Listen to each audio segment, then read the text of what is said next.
Rick Filippi smiled and made a victory sign as he walked out of the Washington County Courthouse. I want to thank God for giving me the strength to endure this 2 years of torture. Filippi also thanked his family, friends, and lawyers, and members of the jury that found him not guilty of using his office for financial gain.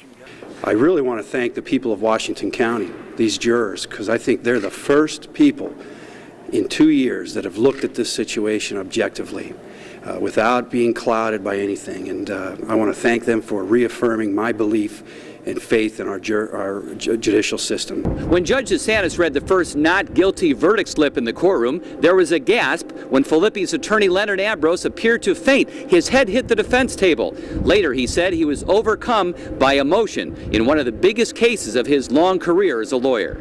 I think it was the combination of my emotional commitment, my emotional just love for this guy.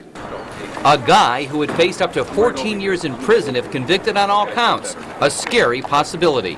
I think in Attorney Ambrose's closing, when he said this has been a nightmare, that is probably the only time that I actually cried in the courtroom, because it's true, it's been a nightmare.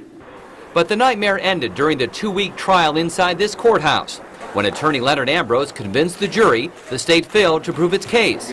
His main weapons, attacks against the key prosecution witness, Greg Rubino, and a focus on what he called the positive character of the former mayor. I'm so proud to have had the opportunity to serve this young man to whatever abilities I have. For the main prosecutor, Margaret Cassidy, it was clearly a major loss, but she would not second-guess the jury.